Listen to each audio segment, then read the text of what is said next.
Menopause does not spell the end of life. It prepares you for a profound time of empowerment, your crone years. Not a lot of women want to be called crone.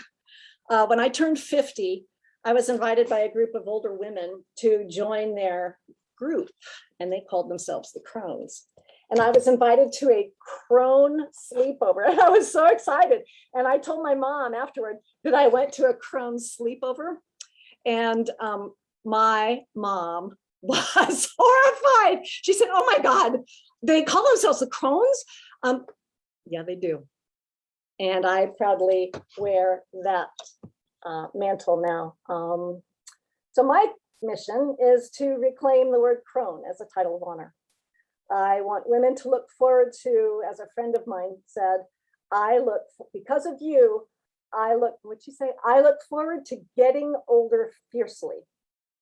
So my purpose is to guide and mentor women through a healthy transition so that they can embrace their cronehood. So the journey is a marathon. I didn't know this when I started menopause. I thought menopause was when you stopped your periods, like that was it. Maybe had a hot flash because I had heard lots of jokes told about hot flashes. So nobody told me that when I was 40 and I started having seemingly random physical and psychological symptoms, I did not tie my racing heart, my migraines, my depression to hormonal changes. And I don't know that anyone my age used the word perimenopause. So, or menopause transition. So some definitions. Perimenopause is the about 10 years. So this is a 10-year process, typically. For some people, longer. It's a shorter. Itself means you have not had a period for 12 months, you haven't bled for 12. So you don't know that you're in menopause until a year later. I think there are hormones.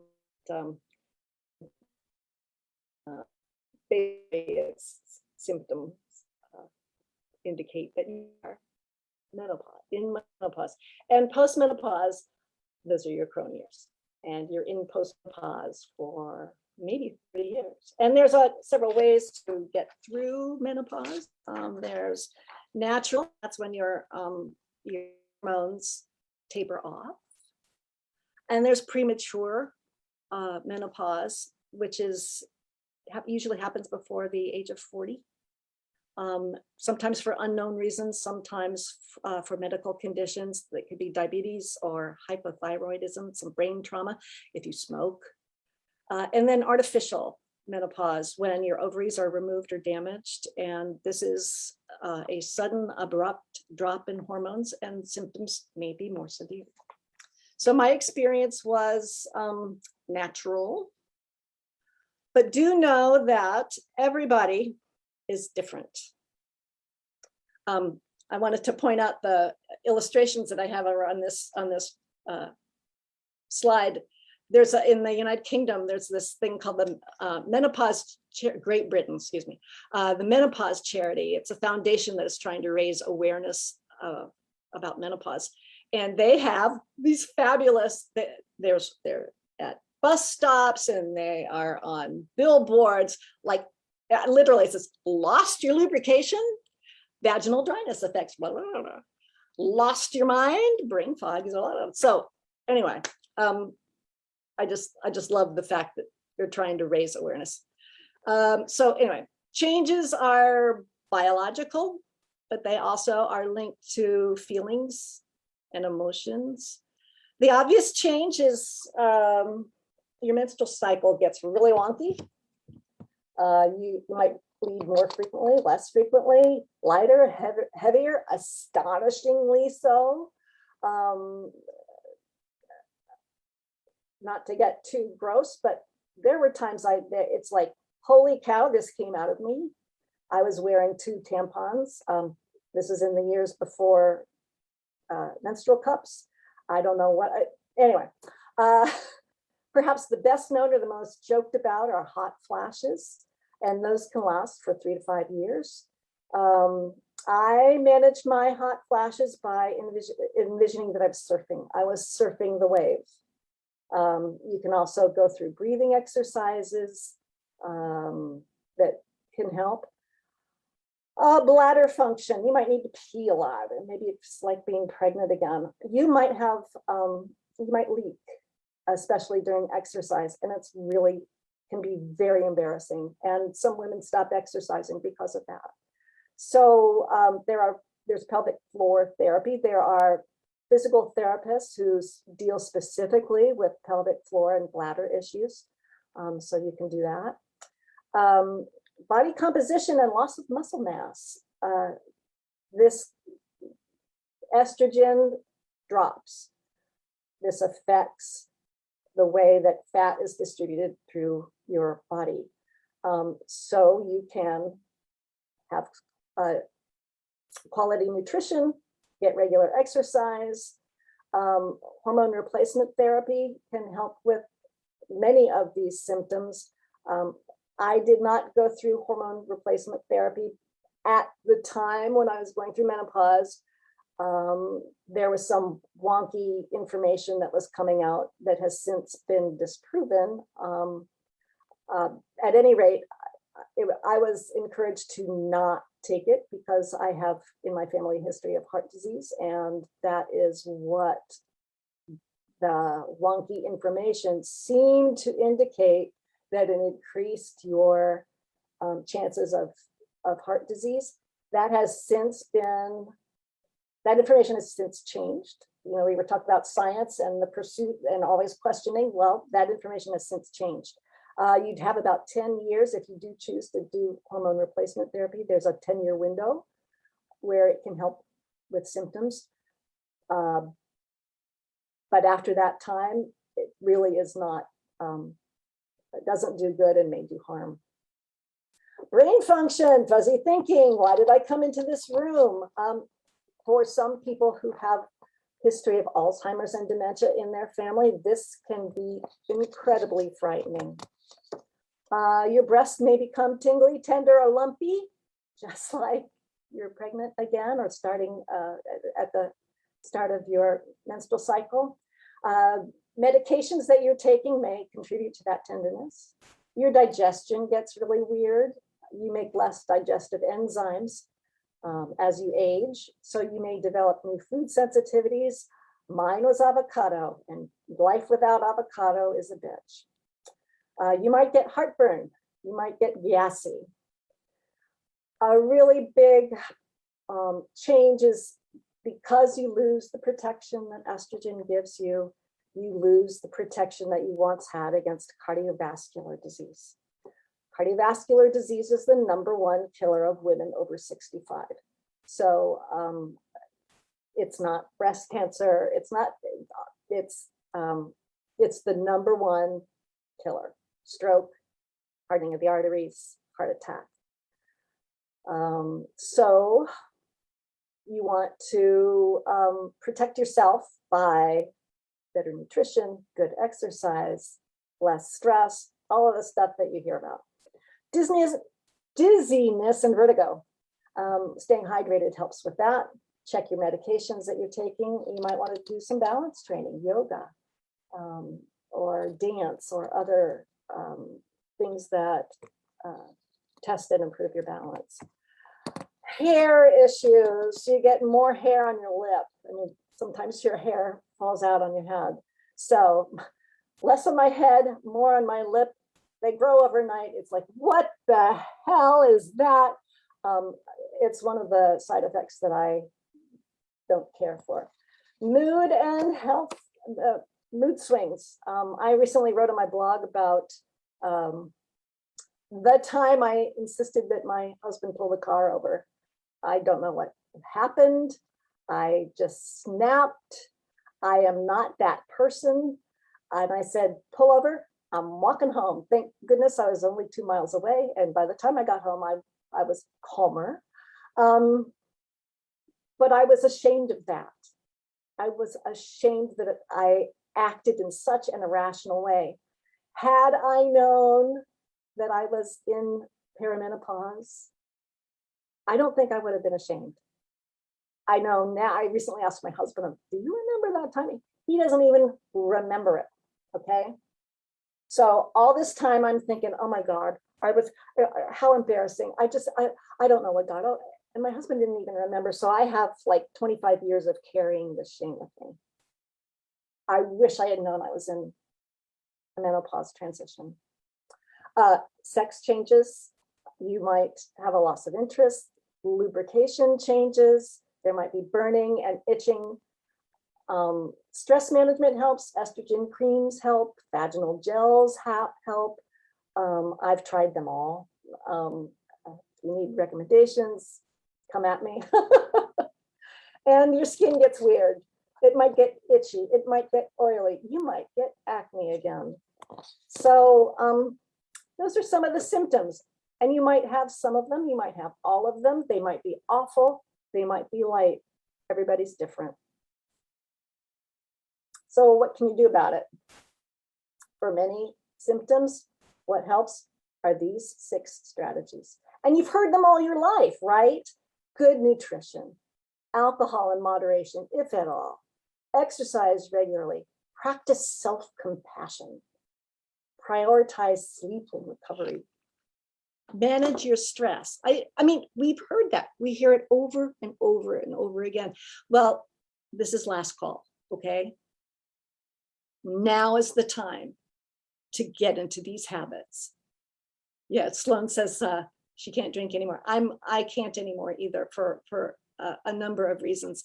I basically stopped drinking alcohol, or I certainly cut it way back. So perimenopause and menopause, it's not too late to develop these habits, because these are the habits that are going to help you stay healthy after the drop of estrogen, after you lose the protective qualities of estrogen in your body. And it will set you up for a healthy 30 years of being a crone. And if you're going to have all this power, you might as well be healthy and strong enough to use it, right? So nutrition is, you focus on nutrient-dense food that serve your changing body. Good food, healthier food can help alleviate a lot of the discomfort and physical changes, help you maintain a healthy body composition. They decrease the disease risk, reduce inflammation. So you have to be careful with carbs. You have to boost your protein intake. As you age, your body does not process protein as efficiently. So your protein needs probably are going to go up. Hydrate, hydrate, hydrate, hydrate. Vitamin D, if you're not taking it. Flax seeds, omega-3 fatty acids, calcium, magnesium, foods that are rich in those things can help improve your nutrition and therefore improve your body and the way that you feel. Exercise 2 to 4 times a week. This protects your lean body mass and your bones. It reduces body fat, especially the visceral fat that's around your organs. And it lowers your risk of breast cancer. And it lowers your risk of cardiovascular disease. You will need more recovery than you used to need. So you have to start paying attention to rest. You may want to include joint mobility work for injury prevention, so yoga, weight-bearing exercises, especially for body composition and muscles. You may want to see a pelvic physical therapist in case you have a leaky bladder, or if you have pelvic pain under load, if you're doing weightlifting. I do want to say, do not patronize gyms or trainers who belittle you for your shape, your size, your age, or your gender. If somebody, walk right out, pay no attention to those kind of people. You may run into physicians who do that as well. So they are not worth your time. Self-compassion is really important. at midlife, your body begins to rely on the fat tissue that you have to produce the estrogen that your body is now shutting down. And so it therefore gets very hard to get rid of that extra fat, that tissue. Understand that. Be compassionate with yourself. Your body's not going to necessarily look or feel the same at some points in your menopausal transition. Sleep and recovery, there's all kinds of mental and physical stress, especially at this time of life. You might have teenagers, you might be mid-career, you might have aging parents, you might have the start of other health issues yourself.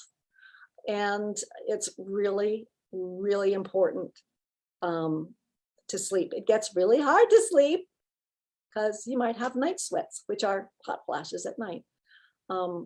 Be gentle with yourself. Again, don't beat yourself up because you woke up wide awake at 1 o'clock. So there are lots of ways. A lot of the women who are presenting here today are here, and yesterday and tomorrow are healers. And a lot of the things that they offer and teach are some of the very things that we can all use at some point during our perimenopause and even into our postmenopausal years. What else? Things to think about. Don't worry about fixing everything because you probably can't. Keep a journal of your experiences. It's, call it your owner's manual. Track your symptoms. Notice patterns. When you drink coffee, do you feel crampy? For me, temperature changes sparked hot flashes. I would go from a hot into a cold, I get a hot flash. I'd go from cold to a hot, I get a hot flash. I'd talk to somebody on the phone, I'd get a hot flash. So it's just good naming and noticing. Gently notice the rhythm of your body. Let's see, use emotions as a tool. Just like puberty, just like childbearing, menopause is a time of intense hormonal flux with accompanying physical and mental changes. Good news is you're not 15 anymore. So you can explore these emotions. If you're sad, acknowledge that you're sad. Explore why you're sad. What are you grieving? What do you need to let go? If you're angry, is it because something needs to be protected? Or do you need to speak up for yourself? If you're fearful, what needs to be assured or supported? Explore your emotions. Talk to other women. Share your stories. Normalize menopause. Get a coach. Find a crone. Join a crone circle. Get the support and the sense of sisterhood that you need to feel normal. Create a support team, a physical therapist, maybe one that specializes in the pelvic floor, hire trainers, coaches, therapists, naturopaths, nutritionists, dietitians, whatever you need, create that support team. There, as I said, there's healers like the folks presenting here who do breath work and IET and yoga and movement and Reiki and energy work. Those people will be your support team as well. Define what fitness and health mean to you. What do you value in terms of your physical self? Get off of social media from time to time.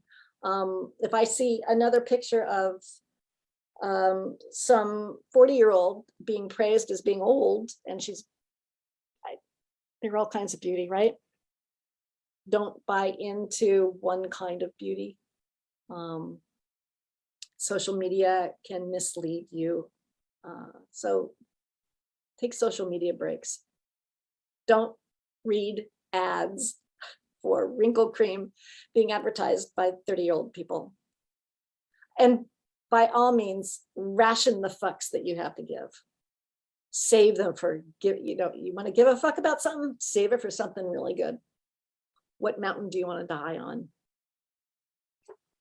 Give a crap about something that is worth giving a crap for.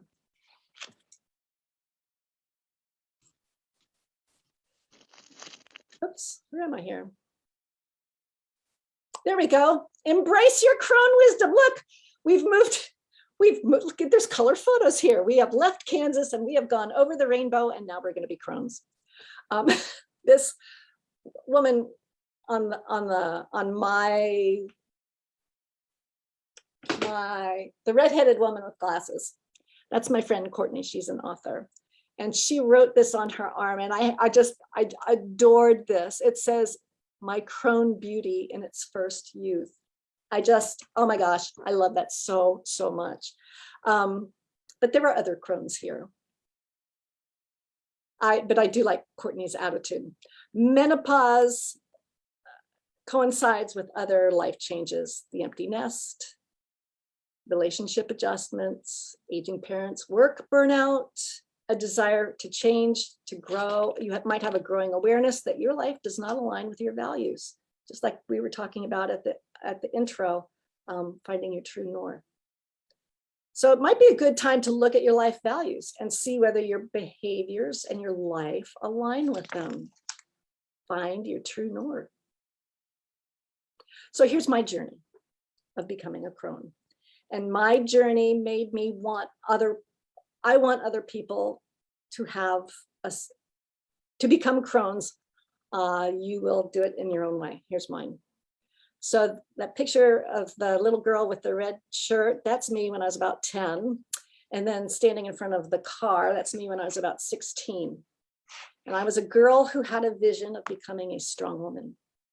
I played recreational sports. I swam competitively. I competed in track and field.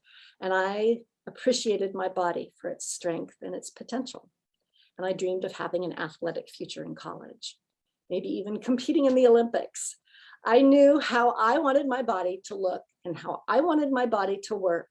I wanted to be strong. I wanted to have muscles, and that was not the norm, not in the 1960s and not in the 1970s. And because of actions of adults who should have known better, I wound up stuffing those goals and dreams into a secret spot in my heart. And I hid them there for 5 decades. So where's my, oops.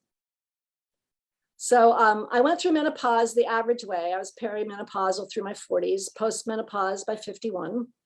But I was busy with children and aging and dying parents and a career. And by the time I was 61, I had lost my true north. Current events fed into some fears and anxiety. And by 61, I was a fucking mess. I was not dealing well. And then I watched the movie Wonder Woman. And a scene from Wonder Woman ripped me apart. I hope this works. Last time I tried this, the video did not come on. So the sound didn't come on, but I'm going to try to play. I don't know if you heard the audio of that, but Diana's the younger woman, and I don't know if I'm pronouncing it right. Antiope is her aunt and her mentor. And her aunt says, "Harder, you are stronger than this, Diana." And then says, "Never let your guard down." So Diana was the teenage girl that I had hidden in my heart. And Antiope was the crone that I had become. With that explosion, I realized, I'm going to cry. I realized I had the crone's power to bring into the light the dreams and hopes of my teenage self. My crone rescued that teenager and integrated her into the person I am now. Cleansing breath. Aware that I had less time in front of me than behind me, I began a year-long plan to repair my mind and my body, and I wound up repairing my soul by asking, what did I believe about myself? What was true? What was still true? Was it ever true? I realigned with my true north. And this is the power of Cronehood. I'm now 65. And I'm 15 years postmenopausal, and I can attest to the fact that I feel powerful in every way possible. Part of that's due to strength training that I started at 62. My experience of strength training, that picture is what the 15-year-old girl wanted to be. So my goal was to let that 15-year-old girl manifest itself and be accepted. So with strength training and diet, I went after some aesthetic gains. That may not be your goal. It's what I needed to do. But I also got strength training made me give me wisdom. It helped me understand that being a crone is being strong, and it just integrated so much in my life. I became physically strong, but I became emotionally strong and spiritually strong as well. So I can say that strength training creates a symbiotic relationship with a woman's physical, mental, and emotional being. And this triad is greater than the sum of its parts. I'm not saying everybody needs to go through this. I'm just saying that this was my experience.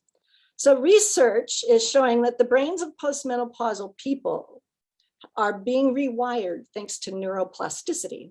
So based on my experience, I believe that one result of this rewiring is the ability to listen, to feel, and to intuit the world differently, because our body chemistry, by the time we're in postmenopause, has reached a new normal, a different normal.